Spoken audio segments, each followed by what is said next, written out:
Okay, so with this TDMA plan, we no longer have data collisions. So both in normal and storm conditions, all the data flows in from the new Alert 2 transmitters to the base station. And really we're seeing practically all the data being received now with Alert 2. Very little data loss. So we've been delighted with the results. One thing we had to learn how to do, though, was to create a TDMA plan. So simple enough with a spreadsheet to come up with a plan of assigning each station a time slot. And you have a certain length depending on your forward error control you choose. Originally, we had 500 milliseconds per station. So in frequency allocated to just the remote stations, that would give you 120 different stations that could transmit within a 1 minute period. And they don't transmit any more often than 1 minute in this plan. But you can get multiple data reports within a transmission. For example, if you have rainfall events within that minute, you could have each rainfall tip recorded. If you add repeaters to the mix, if you have them in the same frequency, in this example, then you have to alternate the use of the frequency for the repeater. That's in blue. You have a 5,000 millisecond time slot for that repeater. And then it's followed by slots available for the remote stations that transmit to the repeater. And so as it receives them, it buffers them, and it will transmit the reports in the next time slot available to it. And so the repeaters are no longer interfering with remote stations, which could be a problem with the old legacy alert. So that really helped clean up our data sets quite a bit, having the repeaters on TDMA plans. And in this example, with a 1 minute frame, we have 80 stations that can transmit within a minute, and 4 repeater slots are available to repeat the data.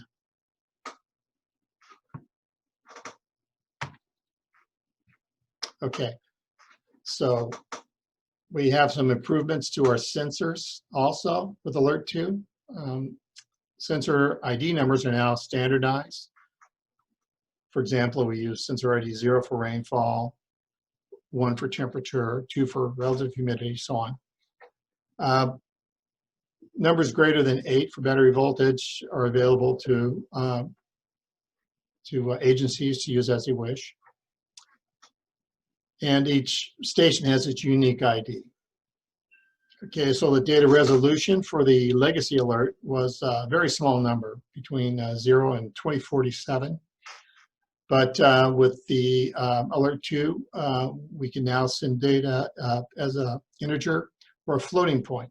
So we can calibrate the data in the remote station to transmit engineering units. So the base station is not required to calibrate the data. That made sharing data with other agencies very easy.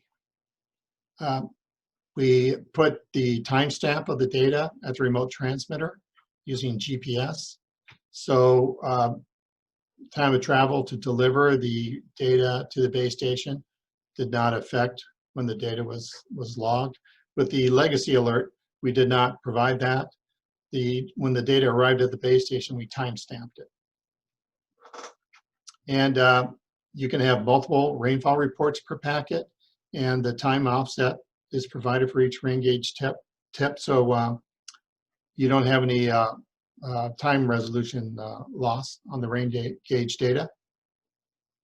And we added a GPS time-seek status sensor, so you can monitor the health of your GPS antenna at the remote station, because if that antenna got damaged or vandalized, your station would lose its time sync, begin to drift, and then you could start having collision problems. Okay, so The improvements were bad data eliminated. That was the number one thing we struggled with Legacy Alert. We received 100% of data transmitted. With this TDMA plan, there's no reason for it not to happen. The remote stations can report more often now with no risk of data loss. Before, we only reported 2 times a day with rainfall when it's not raining. Now we can report every hour if we want to, and more often if there's a change in data. With a 1-minute frame, stations can report no more often than once a minute, but they don't have to report every minute. They can report every 5 minutes on change, every 15 minutes for the weather station, or every hour, just as a normal way of operation. And now we can add more stations with no risk of data loss. And you are limited to the number of stations per frame, but you can always increase your frame from 1 minute to 2 minutes, or you can add another frequency, or you can use a frequency from your remotes to your repeater, or then a second frequency from your repeater to your base station. We can now add more sensor types, water quality, for example. We don't have to worry about overloading our radio network with more data. Now it's not a problem. We can just add another type of sensor.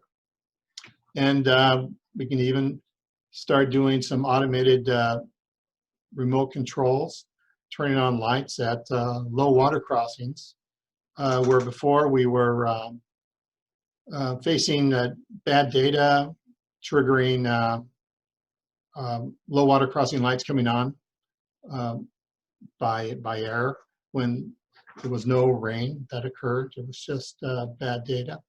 So now with clean data, we can do these remote controls successfully without worries of bad data.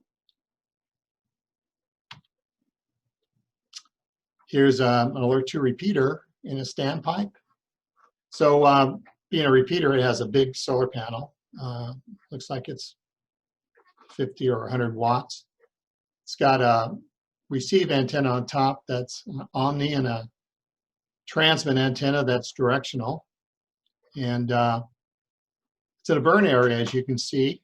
This is in Ventura County. And so I don't know if this is the original repeater or the replacement after the other one burned down, but anyway, they work in very remote locations very well, and you know, work maintenance free throughout the year, maybe 1 or 2 times a year for maintenance on these remote sites. So that's another benefit of the alert system. And that's it. So any questions?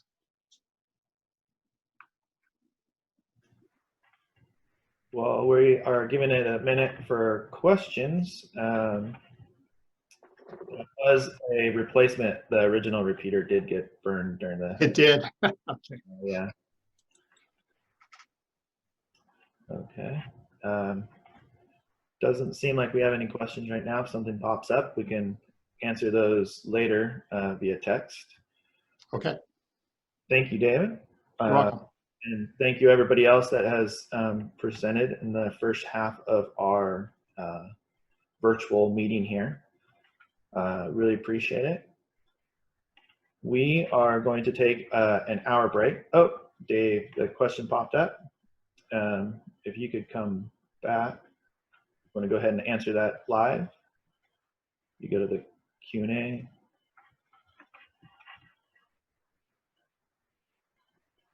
You're muted, Dave. Thank you, Ron. Okay, the question is, we have a site that transmits rain, battery, and GPS data. Some of the messages are truncated and missing the precipitation data. Any troubleshooting tips for this? Okay.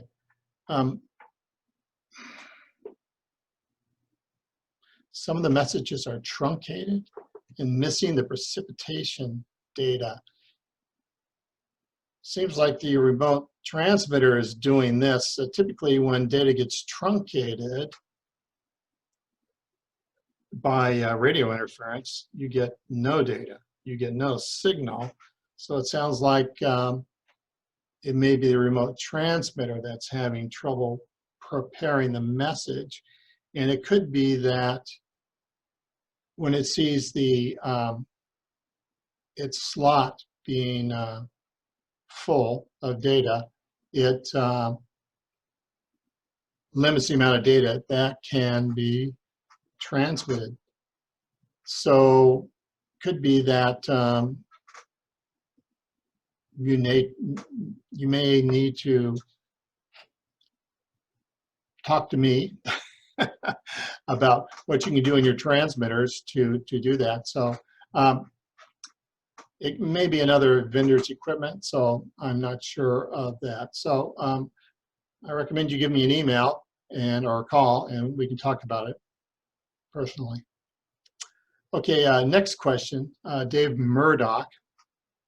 Hi, Dave, thanks for the presentation. How long did Alert 2 protocol take to develop, and who funded it? Okay, well, it was funded by the Alert Users Group to get the working prototype done. And then the National Hydrologic Warning Council had a technical working group, and it took us at least 5 years to develop the protocol. And we've only been implementing it in the past 4 years, I guess. So the technical working group was not funded. It was all volunteer work. Okay, any other questions? Great. Thank you so much, Dave. Really appreciate that. Okay. Okay, so we are going to go ahead and break. We will be back basically noon Pacific time here in just about an hour to continue the afternoon presentation. So thank you all for attending so far, and we will see you all shortly. Thank you.